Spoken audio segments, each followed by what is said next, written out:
আসসালামু আলাইকুম, কি অবস্থা বাচ্চা কাচ্চারা, কেমন আছো সবাই? আশা করি সবাই অনেক ভালো আছো। আজকে আমরা তোমাদের বিজ্ঞান বইয়ের বিজ্ঞান অনুশীলন পাঠ যে বইটা, সেই বইয়ের 2 নম্বর অধ্যায় বায়ু দূষণ বা এয়ার পলিউশন, এই অধ্যায়টা নিয়ে পড়াশোনা করব। অনেক দিন থেকে এই অধ্যায়টা দেওয়ার কথা ছিল, বাট দেওয়া হচ্ছিল না, বা এই বইটা নিয়ে কাজ করা হচ্ছিল না। শুধুমাত্র অনুসন্ধানী পাঠ বইটা নিয়ে কাজ করছিলাম, বাট এখন আশা করছি সবগুলো চ্যাপ্টার এরপর একটার পর একটা চ্যাপ্টার ধারাবাহিকভাবে দিতে পারবো। তো বায়ু দূষণ বা এয়ার পলিউশন, এই ওয়ার্ডটা তো একেবারে ছোটোবেলা থেকে শুনে আসছি, মানে কান ছালাপাল হয়ে গেছে এটা শুনতে শুনতে, তাই না? যে বায়ু দূষণ বা এয়ার পলিউশন, আমাদের চারপাশে দূষিত বায়ু। বাট এই অধ্যায়টা শুধুমাত্র যে আমরা বায়ু দূষণ নিয়ে পড়বো, ব্যাপারটা এরকম না। তোমাদের এই বইটার যে অনুশীলন পাঠ, যেই বইটা, এইটা অনুশীলন পাঠ বই না, অনুশীলনী বই। আচ্ছা, অনুসন্ধানী পাঠ আর অনুশীলন বই। তো অনুশীলন বই, এই বইটার একটা বিশেষত্ব আছে যে তোমরা আসলে সত্যিকারের রিসার্চ বা গবেষণা করার হাতেখড়ি হবে এই জায়গায়। মানে ধরো, যে একজন গবেষক সে কিভাবে গবেষণা করে, তার গবেষণাটা কিভাবে পরিচালিত হয়, এইগুলোর বিষয়ে প্রাথমিক ধারণা তোমরা এই জায়গায় পাবা। ধরো তোমার এলাকায়, লেটসে তোমাদের এলাকায় হঠাৎ করে সবার জ্বর দেখা গেলো, মানে সবার একের পর এক তোমাদের ছোট্ট গ্রামের কথা চিন্তা করো বা তোমাদের এলাকার কথা চিন্তা করো, জ্বর দেখাতে গেল। এখন তুমি এটার বিষয়ে গবেষণা করতে চাও যে এই জ্বরের কারণটা কী, বা এর পিছনে ব্যাকগ্রাউন্ডে রিজনটা কী কারণে জ্বরটা হচ্ছে, এগুলো তুমি গবেষণা করে বের করতে চাও। তখন কি করবা? গবেষণার জন্য প্রথম যে জিনিসটা লাগবে সেটা হচ্ছে ডেটা। তো ডেটা কালেক্ট করার জন্য তুমি কি করবা? সবগুলোকে লিস্ট করবা, যে এই যে মানুষগুলো এর জ্বর হয়েছে, এর কারণ কি, এর কারণ হচ্ছে উনি এই জায়গায় গেছিল, বা সম্ভাব্য কারণ। তুমি তো এখন কারণ জানো না, তাই না? কি হয়েছিল বা কোন কারণে জ্বরটা আসলে হয়েছে, বা জ্বরটা কি মহামারী আকার ধারণ করতে পারে কিনা, এই বিষয়ে তুমি আসলে গবেষণা করবা। তো প্রথমে তোমার ডেটা কালেক্ট করার জন্য তুমি কি করবা?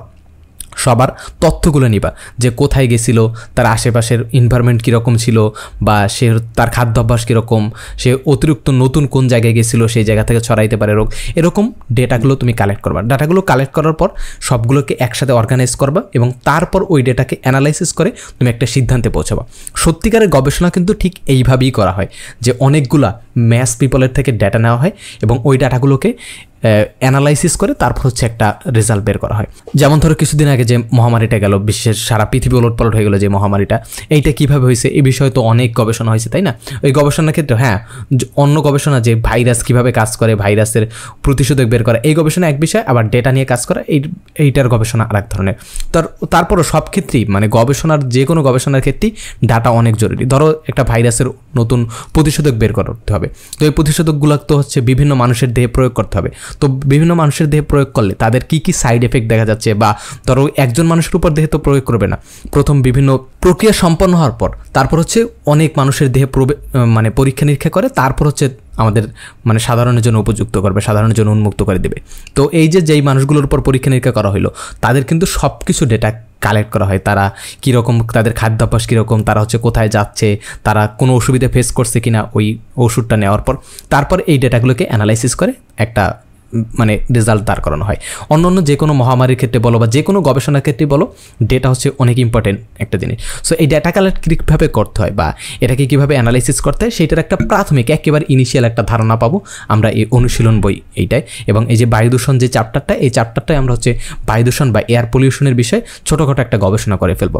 তো আমার কাছে পার্সোনালি অধ্যায়টা অনেক ইন্টারেস্টিং মনে হয়েছে, তোমাদের কাছেও আশা করি অনেক ইন্টারেস্টিং লাগবে, বা আমি তোমাদের সামনে ইন্টারেস্টিং করে উপস্থাপন করার চেষ্টা করব। তো দেখি কতটুকু পারি। তো চলো শুরু করা যাক। প্রথমে কি আছে দেখি। আচ্ছা, আমার পয়েন্টটা কই, ওকে, ফার্স্ট পেজে কি আছে দেখি। ফার্স্ট পেজে যেটা আছে সেটা প্রথমে কিছু ইন্টারেস্টিং সাধারণ কথাবার্তা লেখা আছে, যে বাতাসের মধ্যে আমরা বসবাস করি। আমরা পৃথিবীতে তো বাতাসের মধ্যেই বসবাস করি, ছোটোবেলা থেকে যেটা শুনে আসছি, যে আমরা বায়ুর সাগরে বসবাস করি, আমরা বাতাসের মধ্যে ডুবে আছি।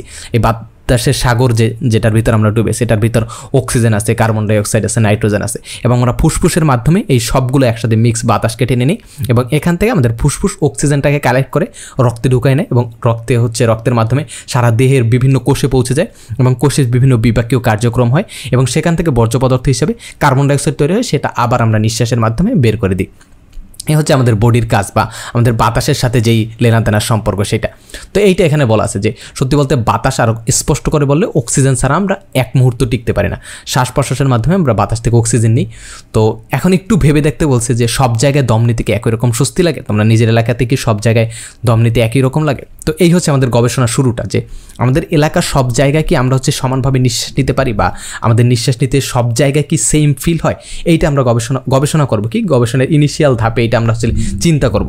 তো এখন তোমাদের একটা কাজ দিছে, সেটা হচ্ছে 5 থেকে 6 জনের ছোট ছোট দলে ভাগ হয়ে যাওয়া, তারপর দলে বসে একটু আলোচনা করব যে কোন জায়গায় আমাদের এলাকার কোন জায়গাটায় আমাদের নিঃশ্বাস নিতে ভালো লাগে আবার কোন জায়গাটা খারাপ লাগে।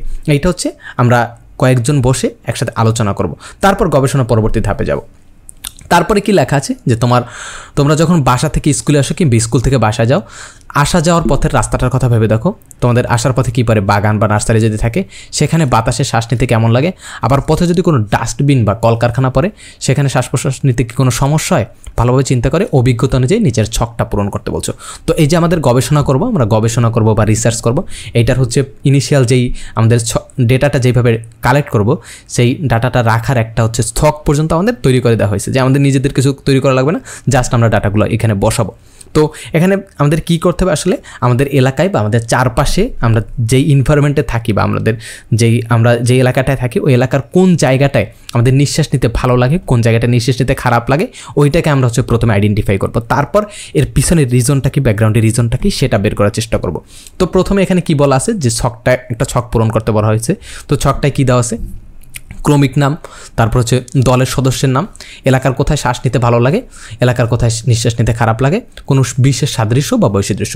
তো প্রথমে ধরো লেটসে আমার নাম আবির, এটা হচ্ছে আমার 1 নম্বরে আমি আমার নামটা পূরণ করব।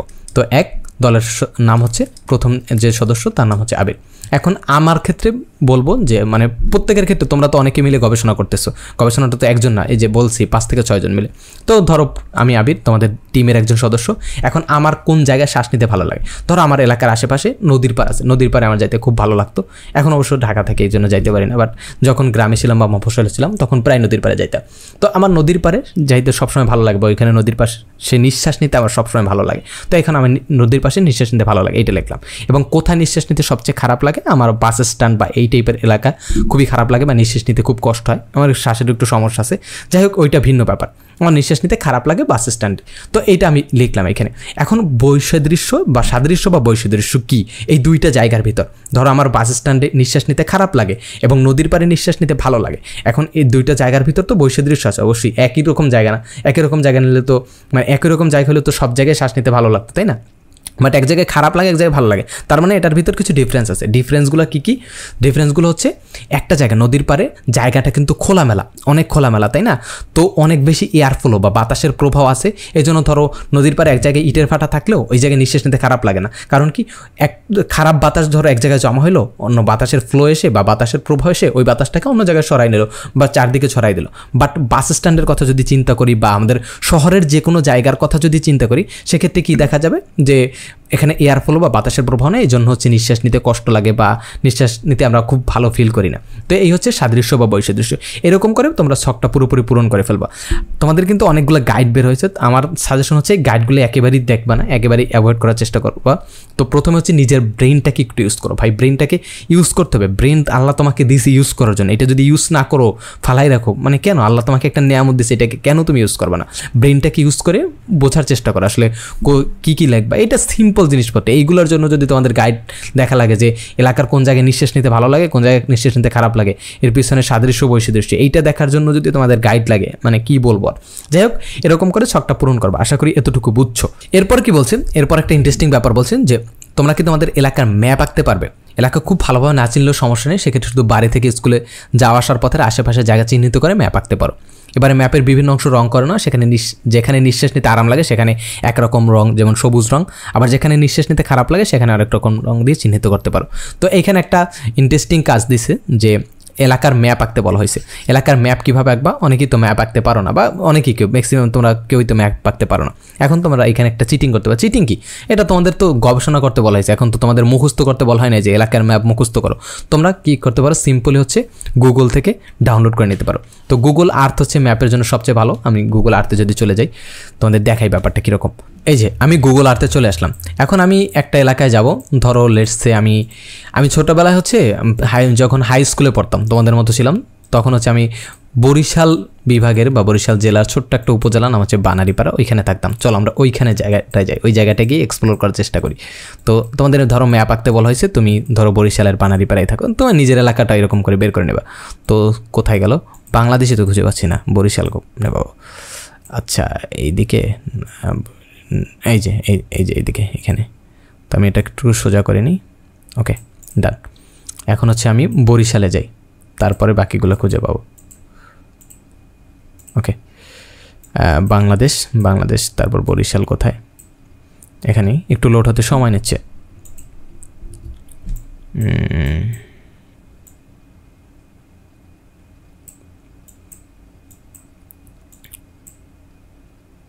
এই যে বরিশাল, এই হচ্ছে বরিশাল। এখন বরিশাল এই হচ্ছে বরিশালের বানারীপাড়া, যে সন্ধ্যা নদীর পাশে সুন্দর একটা ছোট্ট গ্রাম বা মফস্বল বলতে পারো। তো এই হচ্ছে আমরা এলাকাটা লোড করে নিলাম। আমরা একটা উদাহরণ হিসেবে এটা ধরছি, তুমি তোমার এলাকার ম্যাপটা খুব মানে সহজেই বের করে ফেলতে পারো। জাস্ট তোমার ফোনে তো আরও ভালোভাবে বের করতে পারো, ফোনে তো অ্যাপও আছে। তো এটার জন্য পিসি লাগবে এরকম কোনো কথা নেই, ফোনেও তুমি বের করতে পারবে। তো এখন কি করব, ধরো এইখানে কোথায় আছে, এই হচ্ছে বানারীপাড়া হাই স্কুল। তো তোমরা তো এরকম সুন্দর করে একেবারে ম্যাপ এইভাবে আঁকবা না, তোমরা হচ্ছে জাস্ট একটা আইডিয়া নিবা। তো আইডিয়াটা কীভাবে নিবা, আমি পেনটা নিই। তো এই যে ধরো এখানে হচ্ছে হাই স্কুল, তো হাই স্কুল হচ্ছে এইভাবে চিহ্নিত করবা, হাই স্কুল চিহ্নিত করলা। তারপর কি, তারপর হচ্ছে এই হচ্ছে বাজারটাকে এইভাবে চিহ্নিত করলা। তারপরে হচ্ছে নদীটাকে এইভাবে চিহ্নিত করলা যে এইখানে হচ্ছে নদী আছে আমাদের। তারপর কি, তারপর হচ্ছে আর কি আছে আশেপাশে, দেখি আশেপাশে কোন জিনিসগুলোকে চিহ্নিত করা যায়। তারপরে এই জায়গায় ধরো উপজেলা পরিষদ আছে, এই জায়গায় তুমি এটাকে ধরলা। তারপর ধরো এই জায়গায় হচ্ছে বাস স্ট্যান্ড আছে, এটাকে চিহ্নিত করলা। তারপর হচ্ছে এর মাঝখানে যে রাস্তাগুলো এইভাবে হচ্ছে চিহ্নিত করলা, এই যে এর মাঝখানে রাস্তাগুলো এই যে এইভাবে চিহ্নিত করে দেবা। এই যে এখানে যে মাঝখানে রাস্তাগুলো আছে এগুলো হচ্ছে এই ম্যাপ দেখি তুমি নিতে পারবে এগুলো। তো এখন কি বলছে যে তোমার কোন জায়গায় শ্বাস নিতে ভালো লাগে বা এয়ার কোয়ালিটি কীরকম সেইটাকে হচ্ছে মানে রং করতে বলছে। তো এখন রংটা কিভাবে করবা, যে জায়গায় নিঃশ্বাস নিতে ভালো লাগে সেই জায়গায় তুমি সবুজ রং দিবা। ধরো নদীর পাড়ে এখানে নিঃশ্বাস নিতে ভালো লাগে, তো এইখানে তুমি সবুজ রং দিয়ে এরকম আইডেন্টিফাই করবা। তারপর হচ্ছে যেই জায়গায় নিঃশ্বাস নিতে খুবই খারাপ লাগবে, লেসে বাজারের ভিতরে নিঃশ্বাস নিতে খুব খারাপ লাগে, তো বাজারে হচ্ছে লাল রং করে দেবা। এইভাবে তুমি রং করে একটা ছকের মতো বা একটা ম্যাপের মতো, ছকের মতো না সরি, একটা ম্যাপ তুমি বানাতে পারবা। তো এই হচ্ছে আমাদের ম্যাপ বানানোর প্রক্রিয়া, এটা হচ্ছে প্রাথমিক একটা প্রক্রিয়া। তারপরে আরও ডিটেলসে আরও কথাবার্তা আছে, চলো এরপরে কি লেখা আছে সেখানে যাই আমরা। তো এখন যেখানে যেটা বলছে যে তোমরা এলাকার ম্যাপ আঁকতে বলছে এবং স্কুলের থেকে মানে বাসা থেকে স্কুলে যাওয়ার আশেপাশে জায়গাগুলো চিহ্নিত করে ম্যাপ আঁকতে পারো এবং ম্যাপের বিভিন্ন অংশ রং করে নাও। যেখানে নিঃশ্বাস নিতে আরাম লাগে সেখানে হচ্ছে সবুজ রং দিতে পারো, আবার যেখানে নিঃশ্বাস নিতে খারাপ লাগে সেখানে লাল রং দিতে পারো। তাহলে হচ্ছে এরপর কি দেওয়া আছে, এরপর হচ্ছে তোমাদের এই যে ম্যাপটা এখানে ছকে আঁকতে বলছে। প্রথমে হচ্ছে খাতায় এঁকে নেবা, তারপর হচ্ছে এই জায়গায় আঁকবা। তারপর হচ্ছে দলের অন্য সদস্য প্রত্যেকে আলাদা আলাদা করে আঁকতে বলছে। মানচিত্র দেখো এবং মানচিত্র তোমারটাও তাদেরকে দেখাও। তারপর হচ্ছে কোন জায়গায় কি হয়েছে সেগুলো নিয়ে তোমাদের আলোচনা করো। আলোচনা করার পর কি বলছে, আরেকটা ছক তৈরি করতে বলছে। এই ছকটাও তোমাদের দিয়ে দেওয়া হয়েছে, জাস্ট তোমাদের ডেটাগুলো ফিল আপ করতে বলছে। তো নিঃশ্বাস নিতে যেমন লাগে, অনেক ভালো লাগে কোন জায়গাগুলোতে, সেই জায়গাগুলোকে আইডেন্টিফাই করতে বলা হয়েছে। তারপর হচ্ছে শুধু ভালো লাগে, তারপর সাধারণ, তারপর খারাপ লাগে, অনেক খারাপ লাগে কোন জায়গাগুলোতে। তো ধরো এরকম কয়েকটা স্থানের নাম লিখলাম। অনেক ভালো লাগে কোথায়, ধরো নদীর পাড়ে, তারপর হচ্ছে খেলার মাঠে, তারপর হচ্ছে কোনো নার্সারিতে, ওই যে বরিশাল বা বরিশালের ওই অঞ্চলের দিকে আমি যেই অঞ্চলে একটাকে দেখাইলাম বানারীপাড়া বা স্বরূপকাঠি, যেটা যে পেয়ারা বাগান পাওয়া যায়, ওই অঞ্চলে কিন্তু প্রচুর নার্সারি থাকে। সো ওই জায়গায় নিঃশ্বাস নিতে খুব ভালো লাগে। তারপর ধরো কোথায়, নদীর পাড়ে, খেলার মাঠে, আর এরকম কয়েকটা জায়গা তোমরা লিখে দেবে। আপাতত আমার মাথায় আসতেছে না এখন। তার মোটামুটি ভালো লাগে কোথায়, মোটামুটি ভালো লাগে লেটসে বাসার ছাদে মোটামুটি ভালো লাগে, তারপর বাসার বেলকনিতে মোটামুটি ভালো লাগে, আর কোথায় যে কোনো পুকুরের পাশে মোটামুটি ভালো লাগতে পারে। আর সাধারণ লাগে কোথায়, সাধারণ লাগে ঘরের ভিতর, তারপর কোথায় খুব বেশি কোলাহল নাই এইরকম জায়গায়। আর খারাপ লাগে কোথায়, খারাপ লাগে ধরো বাস স্ট্যান্ডে, তারপর হচ্ছে বাজারের ভিতর। আর অনেক খারাপ লাগে কোথায়, নর্দমার পাশে বা ড্রেনের পাশে বা ডাস্টবিনের পাশে, এইসব জায়গায় খারাপ লাগে। তো এরকম করে করে নিজেরা হচ্ছে বাকিগুলো ফিল আপ করে নেবে। তো এরপর কি বলছে যে তোমাদের এলাকার একটা ম্যাপ খুঁজে বের করতে হবে। ইন্টারনেটে খুঁজে একটা ম্যাপ খুঁজে বের করতে হবে। অনেক পৌরসভা, ইউনিয়ন পরিষদের অফিসিয়াল ওয়েবসাইটে এলাকার ম্যাপ পাওয়া যায়। এরকম পৌরসভা বা অফিসিয়াল ওয়েবসাইট থেকে যদি চাও তোমরা বের করতে পারো। এছাড়া জাস্ট এলাকাটার নাম লিখে, আমি যে একটু আগে যে এলাকাটা দেখলাম বরিশালে বানারীপাড়া, ওইটা লিখে সার্চ দিলেই তোমরা ওই এলাকার ম্যাপ পেয়ে যাবা। তারপর হচ্ছে যে কোনো তোমার নিজের এলাকা যেটা, সেটা যদি ম্যাপ সার্চ দাও, সাথে সাথে তোমরা গুগলে অনেকগুলো পেয়ে যাওয়া ম্যাপ। তো এইগুলো ম্যাপগুলো বের করে নিতে বলছে। তারপর হচ্ছে নিজের খাতা একটা অনুলিপি ওই ম্যাপটা দেখে দেখে নিজের খাতা একটা আঁকার চেষ্টা করতে বলছে। এরপর কি বলছে আমাদের কাজ, এরপরের কাজটা হচ্ছে আমাদের আরেকটা গুরুত্বপূর্ণ কাজ করতে বলছে যে যেসব এলাকায় শ্বাস নিতে আরাম লাগে সেসব জায়গায় কি আছে, বা যেসব জায়গায় শ্বাস নিতে ভালো লাগে সেসব জায়গায় কি আছে, আর যেসব জায়গায় শ্বাস নিতে কষ্ট হয় সেসব জায়গায় কি আছে, এই দুইটার ডিফারেন্সটা বের করতে বলছে। তো আমরা গবেষণার শেষ ধাপে পৌঁছে গেছি। প্রথমে আমরা গবেষণার ক্ষেত্রে কি করছি, যে আমরা কি করব সেইটাকে হচ্ছে আমরা আইডেন্টিফাই করছি। আমাদের আসলে কাজটা কি, আমাদের কাজটা হচ্ছে কোন এলাকায় বায়ু মানে এয়ার পলিউশন আছে, কোন এলাকায় এয়ার পলিউশন নেই সেটা বের করার চেষ্টা করব। এই জন্য হচ্ছে আমরা একটা ডেটা কালেকশন করা শুরু করছি। সো ডাটা কালেকশন কীভাবে করছি, যে কোন এলাকায় ভালো লাগে কোন এলাকায় খারাপ লাগে এগুলোকে আইডেন্টিফাই করছি। তারপর হচ্ছে এখন কী কাজ করব, যে এটা কেন লাগে, এর আশেপাশের রিজনটা কি সেইটা বের করার চেষ্টা করব। তো লেটসে তোমার নদীর পাড়ে ভালো লাগে, নদীর পাড়ে কেন ভালো লাগে, কারণ সেখানে অনেক গাছ আছে। তারপর হচ্ছে খেলার মাঠে কেন ভালো লাগে, যেখানে খোলামেলা জায়গা আছে প্লাস গাছ আছে। তো সব জায়গায় দেখো গাছপালা আছে, তারপর হচ্ছে নির্মল পরিবেশ আছে, যেখানে কলকারখানা কম, তারপর হচ্ছে যেখানে ইঞ্জিন চালিত কিছু নাই, যেমন ধরো বাস ট্রাক এগুলো কিছু নাই বা কলকারখানা নাই, সেই সব জায়গায় ভালো লাগে। তো এর পিছনের ব্যাকগ্রাউন্ডের রিজনটা বা যেই জায়গায় ভালো লাগে সেটার পিছনের ব্যাকগ্রাউন্ড রিজনটা এবং যে জায়গায় খারাপ লাগে সেটার রিজনটা, সেগুলো হচ্ছে আমরা আলাদা আলাদাভাবে শখ করে লিখতে পারি। তো এই হচ্ছে আমাদের এই পর্যন্ত কাজ। আশা করি এতটুকু বুঝছো, বোঝার মতো খুব বেশি কিছু ছিল না, জাস্ট তারপর আমি বলে দিলাম। এরপরে সবচেয়ে ইম্পর্টেন্ট কাজ, যেটা বাড়ির কাজ বা হোমওয়ার্ক দেওয়া আছে। হোমওয়ার্কে কি দেওয়া আছে, যে এই সেশনে তোমরা যে যার এলাকার বাতাসের মানচিত্র এঁকেছো, একটু আগে যেটা বলছি যে বাতাসের মানচিত্র আঁকছি, যে এই জায়গায় ভালো এই জায়গায় খারাপ বাতাস, এগুলো আঁকছি, নিজেরা হাতে আঁকছি। তো তোমরা কি জানো এই মানচিত্র আরও বড় এলাকার জন্য আঁকা যেতে পারে? সত্যি বলতে কি বাতাস নিয়ে যারা গবেষণা করে তারা ইতিমধ্যে মানচিত্র তৈরি করে ফেলছে। এখন উত্তর আমেরিকার একটি মানচিত্র দেওয়া আছে, তোমরা সবাই মিলে সারা পৃথিবীর মানচিত্র খুঁজে বের করতে পারবে, চাইলে তোমরা পত্রিকা কিংবা বই ইত্যাদি সাহায্য নিতে পারবে। তো এখন হচ্ছে আমাদের ইন্টারেস্টিং পার্ট, যেটা যে সারা পৃথিবীর বাতাস কোন জায়গায় কীরকম বাতাস আছে এটা কিন্তু আমরা দেখতে পারি, ম্যাপের মাধ্যমে দেখতে পারি। এরকম ম্যাপ কিন্তু তৈরি করা আছে, অলরেডি তৈরি করা আছে। এমনকি লাইভ দেখতে পারি যে এখন কোন জায়গার বাতাসের কোয়ালিটি কীরকম সেটা একেবারে লাইভ দেখতে পারি।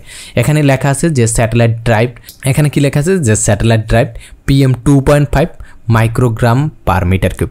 তো PM 2.5, PM মানে হচ্ছে পার্টিকুলেট ম্যাটার মানে হচ্ছে ছোট ছোট কণা, বাতাসে যে দূষণের কারণে যে দায়ী, মানে দূষণের জন্য দায়ী যেই কণাগুলো, সেটা হচ্ছে PM 2.5। এটা হচ্ছে PM 2.5 হচ্ছে কণার আকারটা বোঝায়, 2.5 দিয়ে আসলে মাইক্রোমিটার বোঝায়। তো এটার উপর ভিত্তি করে এই ম্যাপটা তৈরি করা আছে, যে এই কণার আকার কোন মানে এই কণাটা কোন জায়গায় কতটুকু বেশি আছে। তো বেশি পরিমাণ থাকলে সেখানে দূষণের পরিমাণ বেশি। তো PM মানে হচ্ছে পার্টিকুলেট ম্যাটার, 2.5 দিয়ে এটার সাইজটা বোঝায়। আর এখানে যে অনুপাতটা দেওয়া আছে বা যেখানে পরিমাণটা দেওয়া আছে সেটা হচ্ছে মাইক্রোগ্রাম পার মিটার কিউব, মানে প্রতি মিটার কিউবে কত মাইক্রোগ্রাম এই যে PM 2.5 কণার অস্তিত্ব আছে সেটার উপর ভিত্তি করে এই ম্যাপটা তৈরি করা হয়েছে। আমরা রিয়েল লাইফ একেবারে লাইভ সিমুলেশন ম্যাপ দেখব, তখন আমরা আশা করি সবগুলো বুঝে যাব যে কোন এলাকায় দূষণ মানে কি। দূষণ মানে হচ্ছে ওই এলাকায় ওই এলাকার বাতাসে ক্ষুদ্র ক্ষুদ্র কণা বা দূষিত কণা যেগুলো, সেগুলোর পরিমাণ যদি বেশি থাকে তখন সেই এলাকার বাতাসকে আমরা দূষিত বলতে পারি, আর যদি পরিমাণ কম থাকে তখন আমরা বলতে পারি যে এলাকার বাতাসটা খারাপ, মানে ভালো। তো এখানে PM 2.5 কণার অস্তিত্ব যদি বেশি থাকে তার মানে ওই এলাকায় ছোট ছোট ক্ষুদ্র কণাগুলো বেশি আছে, তার মানে এলাকার বাতাসটা দূষিত। তো আমরা এখন হচ্ছে চলো ম্যাপটা দেখি, যে লাইভ সিমুলেশন ম্যাপ যেটা, সেটাকে দেখতে পারি।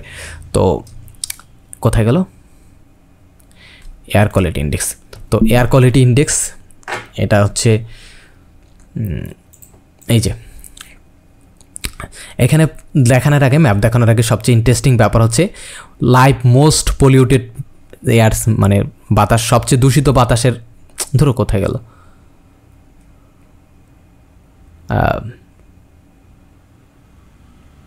লাইভ র্যাঙ্কিং, ও আচ্ছা, live most polluted major city ranking, মানে কোন এলাকার কোন সিটি বা কোন শহরগুলোর বাতাস সবচেয়ে বেশি দূষিত সেগুলো হচ্ছে লাইভ র্যাঙ্কিং।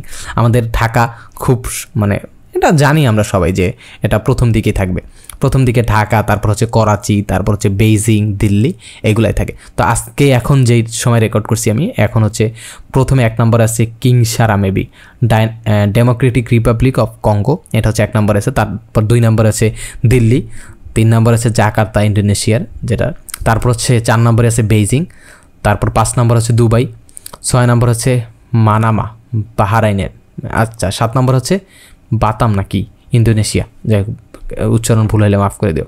আমাদের বাংলাদেশ কত, বাংলাদেশ হচ্ছে 15 নম্বরে আছে। দেখো এগুলো হচ্ছে প্রথম দিকে দিল্লি, তারপর হচ্ছে বেইজিং, তারপর হচ্ছে বাংলাদেশের ঢাকা, এগুলো হচ্ছে প্রথম দিকে সবসময় থাকে। তো এই হচ্ছে র্যাঙ্কিংটা। এখন হচ্ছে আমরা লাইভ এয়ার পলিউশনের যে ম্যাপটা সেটা দেখব। এইটা হচ্ছে এয়ার পলিউটেড এয়ারের ম্যাপ, বা কোন জায়গার বাতাস সবচেয়ে বেশি দূষিত সেটার হচ্ছে লাইভ ম্যাপ। এই যে দেখো, আমি যদি বাংলাদেশের এই দিকে যাই, বাংলাদেশের বাতাসটা এখন হচ্ছে মোটামুটি অন্য দেশের জায়গার মানে অন্য সময়ের তুলনায় একটু ভালো আছে। সবচেয়ে খারাপ কোন জায়গায়, একেবারে যে লাল যেগুলো ওইগুলো খারাপ আছে, যেমন দিল্লির দিকে সবচেয়ে খারাপ, তারপর হচ্ছে এই ডটগুলো আসলো কেন, তারপর হচ্ছে কোথায়, তারপর হচ্ছে আফগানিস্তানের দিকে, তারপর হচ্ছে হ্যাঁ আফগানিস্তানের দিকেও মোটামুটি খারাপ, মানে খারাপ না ভালো না এরকমই মাঝামাঝি পর্যায়ে আছে। আর সবচেয়ে ভালো কোন দিকে আছে, এই যে নেপালের দিকে আছে, তারপর হচ্ছে এই জায়গাটা কোন জায়গায়, এটা চীনের একটা কোন জায়গা যেন, এই জায়গাটায় সবচেয়ে ভালো আছে। তারপর হচ্ছে একেবারে সবুজ যেগুলো, এগুলো একেবারে খুব ভালো আছে, যেমন রাশিয়ার এয়ার কোয়ালিটি খুব ভালো, একেবারে সবুজ যেগুলো। আর যেগুলো একেবারে লাল হয়ে গেছে ওইগুলো মানে হচ্ছে একেবারে মারাত্মক লেভেলের খারাপ আছে। এটা কিন্তু PM2.5 যে কণাটা আছে সেটার উপর ভিত্তি করে তৈরি করা হয়েছে। আরও এরকম অনেকগুলো কণা আছে, PM10 যেটা, সেটার মানে হচ্ছে পার্টিকুলেট ম্যাটার 10 মাইক্রোমিটার, না মাইক্রোমিটার নাকি, হ্যাঁ মাইক্রোমিটারই মেবি, যেই সাইজ কণার, ওই কণার অস্তিত্বের উপর ডিপেন্ড করে, মানে ওই কণার পরিমাণ কোন জায়গায় বেশি আছে কমাস, ওইটার উপর ভিত্তি করে একটা ম্যাপ আছে। তো এই হচ্ছে এয়ার কোয়ালিটির ম্যাপ। এইটা হচ্ছে তোমরা দেখে এটার বিষয়ে বিস্তারিত লিখবা। এইটাই তোমাদের বইতে এইটাই বলা আছে যে এই ম্যাপগুলো দেখে তারপর হচ্ছে দূষিত বাতাস কোন জায়গায়, এশিয়া ইউরোপ এই মহাদেশগুলোর কোন জায়গায় দূষিত বাতাস আছে এবং এর কারণ কী কী, এইগুলোকে আইডেন্টিফাই করবা। যেমন ধরো এই যে দিল্লির বাতাস এত কেন দূষিত, এর কারণ কি, এই এলাকায় গাছের সংখ্যা খুবই কম। তারপর ঢাকার বাতাস কেন দূষিত থাকে, এর কারণ কি, এর কারণ হচ্ছে এই ঢাকায় গাছপালা একেবারে কম। তারপর ধরো এই দিকে যাই, ইউরোপ আমেরিকার দিকে যদি যাই, সেখানে বাতাস কেমন দূষিত না একেবারে নির্মল বাতাস আছে, সেগুলোও তোমরা এগুলো দেখতে পারবা। তোমাদের প্রিয় রাজ্য ব্রাজিলের সাপোর্টার যারা, ব্রাজিলের বাতাস, হ্যাঁ ব্রাজিলের বাতাসের কোয়ালিটি ভালো আছে এখন। আচ্ছা তারপর কি, তারপর কোথায় দেখতে পারি, আমি তো ম্যাপ বিষয়ে আমার খুব একটা আইডিয়া নেই, এই জন্য বলতে পারতেছি না কোন জায়গাটা কি। তোমরা হচ্ছে দুইটা ম্যাপ ওপেন করবে, একটা হচ্ছে গুগল ম্যাপ আর একটা হচ্ছে এই ম্যাপটা, IQ এয়ার কোয়ালিটি ইন্ডেক্স এই লিখে সার্চ দিলি, বা এয়ার কোয়ালিটি লাইভ ম্যাপ যদি লিখে সার্চ দাও, তাহলে তোমরা এই ম্যাপটা পেয়ে যাবে আশা করি। তারপর হচ্ছে দুই জায়গায় দুইটা ট্যাবে দুইটাই ওপেন করবা, ম্যাপ ওপেন করবা। তারপর এখান থেকে দেখবা যে এই জায়গাটার এয়ার কোয়ালিটি খুব খারাপ, তারপর ওই জায়গা থেকে দেখে নেবা যে ওই এলাকাটার নাম কি এবং ওর আশেপাশে কি আছে, আশেপাশে জঙ্গল আছে নাকি আশেপাশে সমুদ্র আছে নাকি আশেপাশে হচ্ছে কোনো পাহাড় পর্বত আছে, এই জন্য এয়ার কোয়ালিটি ভালো বা খারাপ।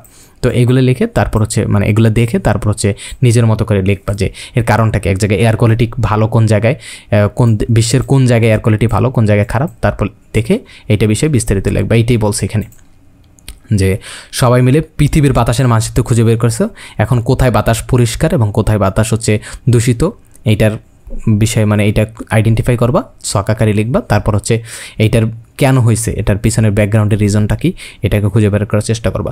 একটু খাটাখাটি করতে হবে ভাইয়া। আর আরও একটা ম্যাপ আছে মেবি, ওইটা হচ্ছে লাইভ এয়ার, কোথায়, অল এয়ার কোয়ালিটি, হ্যাঁ এই যে একটা আছে, এটা হচ্ছে এয়ার ফ্লোটা কোন দিকে হচ্ছে ওইটাও দেখাইতেছে। যেমন ধরো এখানে সাইক্লোন আসলেও কিন্তু এই জায়গায় দেখানো যায়, মানে দেখানো যায় কি, দেখা যায় লাইভ সাইক্লোন কিন্তু এই জায়গায় দেখা যায়।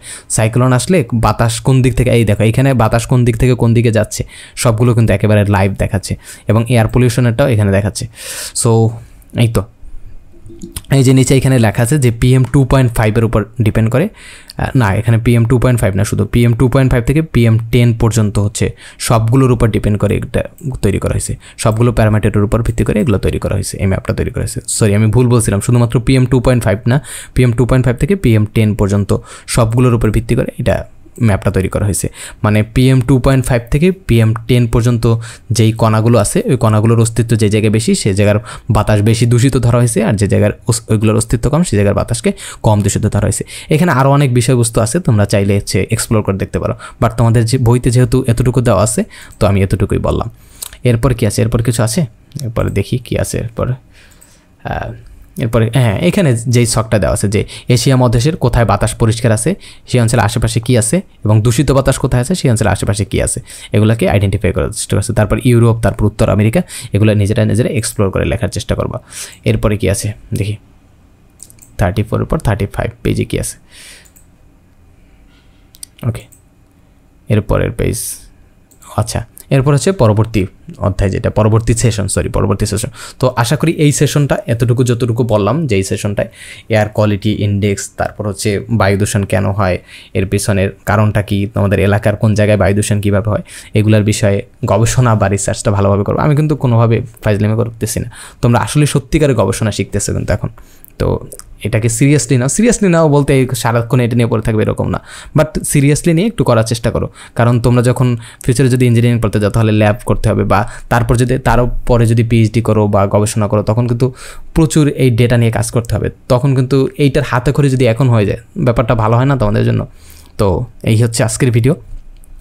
আশা করি যতটুকু বলছি ততটুকু বুঝছো। আর আমার কথার ভিতর আমি যেহেতু খুব দ্রুত কথা বলি, তো আমার কথার ভিতর স্লিপ আপ টাং অনেক কথা অনেক সময় বের হয়ে যায়, এবং উল্টাপাল্টা কথাও বের হয়ে যায়, বা ভুল অনেক কিছু বের হয়ে যায়।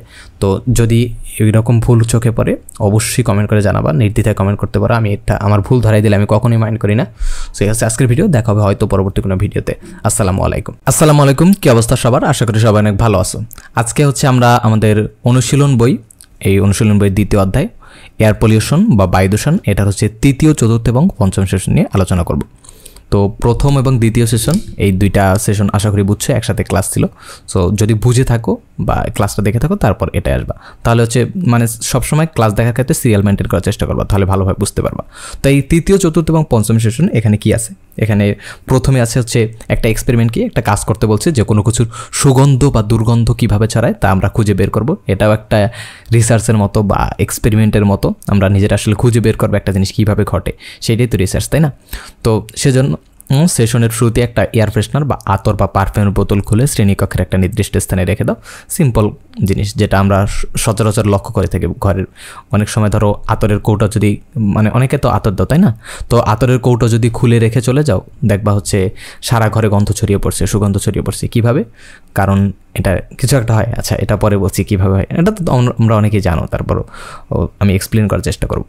তো এরপরে বলা হয়েছে যে বাড়ির কাজ নিশ্চয়ই করে এসেছো। হ্যাঁ, বাড়ির কাজ যেটা ছিল আগের সেশনে সেটা। তারপর বিভিন্ন দলের সাথে তোমার আনা কাজ দেখে আলোচনা করো। সবার পর তথ্য তুলনা করে দেখো পৃথিবীর কোন অঞ্চলের বায়ু দূষণের মাত্রা বেশি বা কম, বিভিন্ন এলাকার কোন বৈশিষ্ট্যর উপরে এই বায়ু দূষণের মাত্রা নির্ভর করে, সেটা হচ্ছে বের করতে বলছে আমাদের। তো এগুলো হচ্ছে সিম্পল কথাবার্তা, আমাদের কমপ্লেক্স কিছু থাকলে সেটা আমরা চলে যাই। তো এখন হচ্ছে যেই কাজটা করতে বলছে সেটা ইম্পর্টেন্ট একটা কাজ। এই বায়ু দূষণের কারণে কী কী সমস্যা সৃষ্টি হচ্ছে আমাদের মানুষের উপর, তারপর হচ্ছে পরিবেশের উপর বা প্রকৃতির উপর বা অন্যান্য প্রাণীর উপর। তো আমরাই তো সৃষ্টির একমাত্র জীব না, তাই না? পৃথিবীতে তো আরও অনেক জীব আছে। তো এদের উপর কার উপর কী প্রভাব পড়তে পারে এই বায়ু দূষণের কারণে, বায়ু দূষণের কারণে, বা হচ্ছে air pollution, specially air pollution না, সব ধরনের পলিউশনের প্রভাবিত মানুষের উপর, তারপর হচ্ছে পরিবেশের উপর, পরিবেশের অন্যান্য জীবের উপর পড়ে। তো একটা কিছু হইলে সেটার প্রভাব তো সবার উপরে পড়বে, এটাই তো স্বাভাবিক, তাই না? তো এই প্রভাবগুলো কীভাবে কী প্রভাব পড়ে, কীভাবে প্রভাব পড়ে, এইগুলো হচ্ছে আমরা এক্সপ্লেন করব, বা এইটাই হচ্ছে খুঁজে বের করতে হবে। তো যে অঞ্চলে দূষিত বাতাস, সেখানে মানুষের কী ধরনের অসুবিধা হচ্ছে, মানুষ ছাড়া বিভিন্ন প্রাণী উদ্ভিদ সেখানে থাকে, তাদের কী সমস্যা হচ্ছে সেটা খুঁজে বের করে। এর পাশাপাশি দূষিত বায়ুর কারণে প্রকৃতির উপর আর কী ধরনের প্রভাব পড়ে তাও ভেবে দেখো, এটা বলছে। এইসব তথ্য জোগাড় করার জন্য যথাযথ পত্রিকা, বই কিংবা লাইব্রেরি সাহায্য নিতে হবে, কিংবা ইন্টারনেটে খুঁজে দেখতে পারবে, প্রয়োজনে শিক্ষকের সহায়তা নাও।